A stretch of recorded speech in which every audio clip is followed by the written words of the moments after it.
అందరికీ హాయ్. ఇప్పుడే చూశాను మిరాయి. అసలు ఏమి సినిమా. హనుమాన్ సినిమా చూసినప్పుడే గూస్ బంప్స్. హనుమాన్ సినిమాకు మించి ఉంది. ఇలాంటి సినిమా ఈ రోజులలో వస్తుంది, ఇప్పుడు వస్తుంది నేను అనుకోలేదు. ఏంటి అసలు అబ్బా, బాహుబలి ఏంటి, బాహుబలి 3 ఏంటి, ఇలాంటి సినిమా నేను లైఫ్లో చూస్తా అనుకోలేదు. డిఫరెంట్గా అంతకు మించి ఉంది.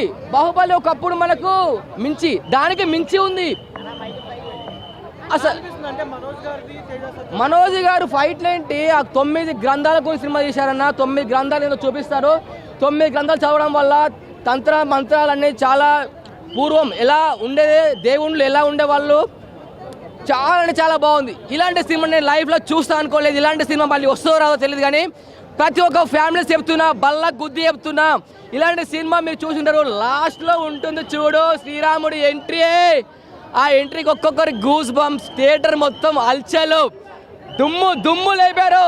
అబ్బా అబ్బా, ఏమి cinema. Karthik sir, director sir, మీకు తల వంచి నమస్కారం పెడుతున్నా. ఇదే ఇదే హనుమాన్ సినిమాలో ఉంటుంది కదా, ఇందులో స్టిక్ ఉంటుంది చూడు, శ్రీరాముడి చేతిలో ఉన్న స్టిక్. లాస్ట్ ఫైట్ ఉంటుంది చూడు. ఈ సినిమాని గురించి చెప్పదలుచుకోలేదు. ఈ సినిమా ప్రతి ఒక్క ఫ్యామిలీ, ప్రతి ఒక్క పిల్లలు, ప్రతి ఒక్క నాకు చెప్పాలంటే నాకు మాటలు రావట్లేదు. ఇలాంటి సినిమా నేను చూసిన, ఇలాంటి ఇప్పటివరకు ఇంత గట్టిగా రివ్యూ ఎప్పుడు ఇవ్వలేదు. ఇప్పుడు ఇస్తున్నా చూడు. బల్ల కాదు, గుండు కొడుచుకొని చెప్తా. సినిమా బాగలేదు అని అంటే చెప్తున్నా. ఇలాంటి మంచు మనోజ్ గారు ఏంటి, మీ యాక్టింగ్ ఏంటి, మీ ఫైట్స్ ఏంటి, అబ్బా ఆయుధాలు, డిఫరెంట్ కాస్ట్యూమ్స్, డిఫరెంట్ స్టోరీ, అబ్బా ఇంత డెప్త్గా సినిమా తీసిరంటే మిరాకిల్. ఈ సినిమా 10,000 కోట్లు చెప్తున్నా, 100% 10,000 కోట్లు పక్కా. Pan India movie, 100% pan India movie, 5 star rating. బయటకు వచ్చాను అనిపిస్తుంది. ఎందుకు అంటే మన ఇతిహాసాన్ని, మన పురాణాన్ని వాడుకొని కార్తిక్ ఘట్టమనేని గారు తేజ సజ్జా గారితో ఒక మంచి ప్రయత్నం చేయడం అయితే జరిగింది. అఫ్కోర్స్ స్టోరీ కొంచెం నరేషన్ అనేది స్లో ఉంటుంది, బట్ మూవీ అయితే ల్యాగ్ అని చెప్పను. స్టోరీ అనేది మెల్లగా లోపలికి వెళ్తూ ఉంటుంది. నరేషన్ అనేది స్లో ఉంది. ఫస్ట్ హాఫ్ బిగినింగ్లో కూడా స్లో ఫీల్ అవుతారు, అలానే సెకండ్ హాఫ్లో కూడా కొంచెం స్లో ఫీల్ అవుతారు జనాలు, బట్ అది ల్యాగ్ కాదు. నరేషన్ అనేది స్లో నరేషన్. అంతకు మించి సినిమా బాగాలేదు అని అయితే చెప్పను. వితౌట్ ఎక్స్పెక్టేషన్స్, 0 ఎక్స్పెక్టేషన్స్తో సినిమాకి వెళ్ళండి, ఎంజాయ్ చేస్తారు. ఒక మైథలాజికల్ ఫిక్షన్ అని చెప్తాను. ఎందుకు అంటే మన ఇతిహాసాన్ని, మన పురాణాన్ని వాడుకొని కల్పితంగా మనకి ఒక ఫ్యాంటసీని చూపించడం జరిగింది. అండ్ సినిమాలో చాలా సర్ప్రైజెస్ ఉన్నాయి. ఒకటి ట్రైలర్లో ఆల్రెడీ మనం చూసాము, ఒక పక్షి రూపంలో. అది ఏంటి అనేది మనకి సినిమా చూస్తే మీకు అందరికీ అర్థమవుతుంది క్లియర్గా. ఆఫ్ కోర్స్ రాముడు బ్యాక్ డ్రాప్, పక్షి, మీరు ఆల్రెడీ మీ గెసెస్ మీరు చేస్తూనే ఉండొచ్చు, బట్ సినిమా చూస్తే మీకు ఇంకా క్లారిటీ వస్తుంది. అట్లానే క్లైమాక్స్లో మంచి మంచి ట్విస్ట్లు కూడా ఉన్నాయి. ఎవరు పోస్ట్ క్రెడిట్స్ అనేవి మాత్రం మిస్ అవ్వకండి. పోస్ట్ క్రెడిట్స్లో మంచి సర్ప్రైజ్ ప్లాన్ చేశారు. నేనైతే ఏంటి ఆ సర్ప్రైజ్ అనేది స్పాయిలర్ ఇవ్వను జనాలకి. సో మీరు మాత్రం ఆ పోస్ట్ క్రెడిట్ సీన్స్ మిస్ అవ్వకండి. ఎండ్ టైటిల్స్ పడిపోతున్నాయి కదా అని బయటకు వచ్చేయకండి.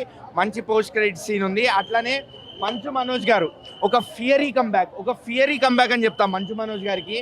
బ్లాక్ స్వాడ్, మహావీర్ రామ, ఆయన పేరుకి తగ్గట్టు, ఆయన బాడీ కట్అవుట్కి తగ్గట్టు, ఆయన స్క్రీన్ నేమ్కి తగ్గట్టు రాక్ చేశారు పర్ఫార్మెన్స్ని. అసలు మామూలుగా లేదు ఆయన విలనిజం మాత్రం.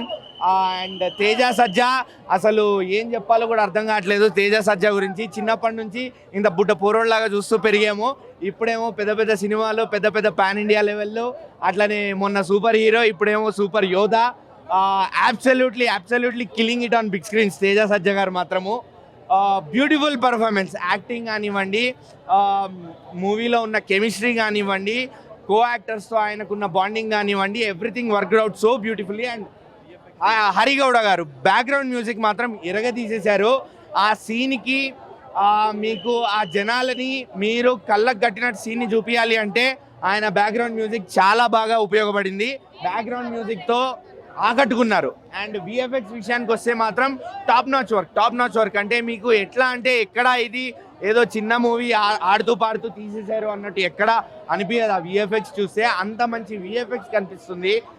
ఒక గేమ్ ఆఫ్ థ్రోన్స్లో మనం డ్రాగన్స్ని చూస్తాం కదా, మన ట్రైలర్లో చూపించింది చాలా తక్కువ. ఆ పక్షి సీక్వెన్స్, ఆ ఫైట్ సీక్వెన్సెస్ అవన్నీ చూస్తే మనకి గేమ్ ఆఫ్ థ్రోన్స్ కానీ మార్వెల్ అవెంజర్స్ కానీ ఆ మిస్టికల్ సీక్వెన్సెస్ కానీ అవి ఏమీ తక్కువ కాదనిపిస్తుంది.